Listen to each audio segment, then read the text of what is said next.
මාමා ඉදිරිපත් කරනවා විවාද සම්පන්න අදහසින් මානව ප්‍රතිශක්තිය අහිමි වනු දවසට වෛද්‍ය විද්‍යාව අනාතයි කියලා. ඔව් ඒක මම ඉදිරිපත් කරන මතයක් කියලා හිතෙන පුතා මේක විවාද සම්පන්නයි කියලා හිතෙන්නේ මේකට විවිධ අදහස් තියෙන්න පුළුවන්. මොකද හේතුව වෛද්‍ය විද්‍යාව රඳා පවතින්නේ ස්වභාව ධර්මයේ තියෙන විභවයන් හා ශක්තිතාවයන් මතමයි.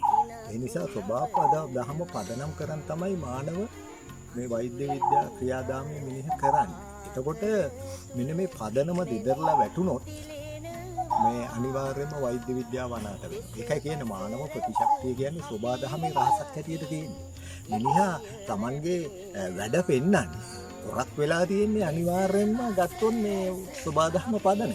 ඒ නිසා මං ගැමින් විවාහයේ වචනයක් තියෙනවා. උලත් පයියට හින ගැහුවාම හුණු කිල්ලෝට ඉතුරු වෙන්නේ නැහැ කියලා. ඒ කියන්නේ ඒ වගේ තමයි මේ පදනම දිදරලා ගියොත් ඒක අමු කියමනක් වුණාට ඒක තියෙන්නේ ගැමි කියමනේ තියෙන්නේ වටිනා අදහසක්. ඒ කියන්නේ සෝබාදහම අවුලට ගියොත් මිනිසාත් අවුලට යනවා. මිනිහගේ වැඩෙත් අවුලට යනවා. ඒ නිසා මිනිහ උත්සාහ ගන්නවා මේ සෝබාදහම හතරස් නම් ඒක අපියම අටපට නම් මිනිහ හදනවා මේක රවුම් කරගන්න. ඒ කියන්නේ තමන්ගේ වැඩේ කරගන්න. ඒ හැබැයි ඒක වැරදි. ඒ නිසා ස්වභාව ධර්මයේ එක යන්න ඕන සමගාමී ගමන. අර ධර්ම කියන සමගාමී ඒක අතික්‍රමණය කරන්න බෑ.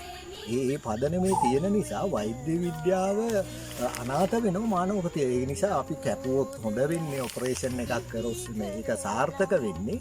ඊළඟ අපි එන්නතක් කරොත් ඒක ඒ සෝබාදහමේ තියෙන හැකියාව ඒ රහස මතම තමයි වෛද්‍ය විද්‍යාව රඳා පවතින්නේ. ඒ නිසා ලොකු ගැටලුවක් තියෙනවා.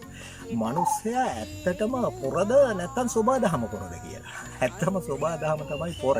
මිනිහා සෝබාදහම ඉදිරියේ ඇත්තම පොරක් නෙමෙයි. මම මේ අදහස ඉදිරිපත් කරන්නේ මිනිහා තුල තියෙන මේ මානව කේන්ද්‍රීය අහංකාරය දුර්ලභ.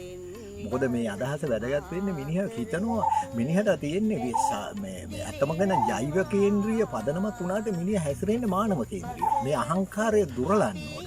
මොකද මේ ලෝකේ ඔහුට දීලා තියෙන වගකීමක්. ඇත්තම ඔහු බාරකරු. ඔහු අයිතිකරු වෙන්නේ නැහැ. ඔහු ඒ නිසා මේ ලෝකය සනසනවා වෙනියට වනසන ගමනක් යනෝනම් ඇතැම් දේවල් විනාශ ප්‍රකෘතිය විකෘති කරාට පස්සේ නැවත ප්‍රකෘතිමත් කරන්න බැරි නම් යථාවත් කරන්න බැරි නම් ගැටලුවක් තියෙනවා.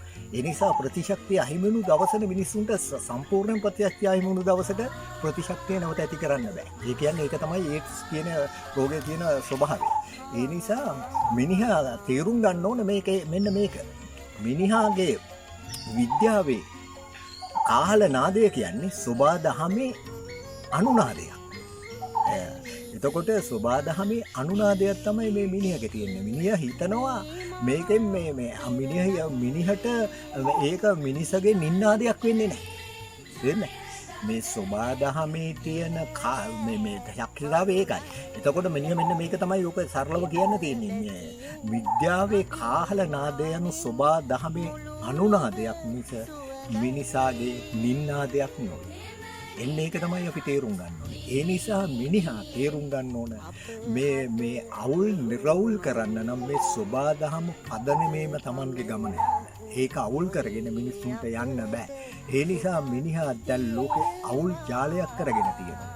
මයි කියන්නේ පුතුගේ ශරීරය ලෙඩ වෙනකොට මනුෂ්‍ය ශරීරය ලෙඩ වෙනවා. පුතුගේ ශරීරය මනුෂ්‍ය ශරීරය සමානයි. ඒ නිසා එකිනෙකින් එකිනෙකට අවියෝජනීය. මේක ඛණ්ඩනය කරලා යන්න බෑ. ඒ නිසා මනුස්සයෙගේ ලොකු අවුල ඇති වෙලා තියෙන සෝබාදහම එක්ක සෝබාදහම අතික්‍රමණය කරන්න යන නැත්නම් රවුම් කරන්න යන. ඒ සංකීර්ණතා මතසිය ගමන යන්නේ නැති එක. ඒ නිසා මනුස්සයා ඊටම සම්‍යක් දෘෂ්ටියකින් නිවැරදි ගමනක් යන්නේ. එතකොට විද්‍යාව අවිද්‍යාත්මක භාවිතාවක නම් තියෙන්නේ. සෝබාදහම ඇතිසැටි එක ගැටෙනවා. මෙන්න මේ ගමන යන්න බෑ. ඒ නිසා මානව සංහතිය දැඩි ඛේද වාචයකට ලක් වෙලා තියෙනවා. මිනිස්සෙගේ ආයුෂ අඩු වෙලා තියෙනවා. මානව ප්‍රතිශක්තිය හීන වෙලා තියෙනවා. ලෙඩ රෝග බහුල වෙලා තියෙනවා. මිනිස්සෙට ඇද වෙනකොට ලොකු වියවුලක් ඇති වෙලා තියෙනවා. සතුට පලාගස් තියෙනවා.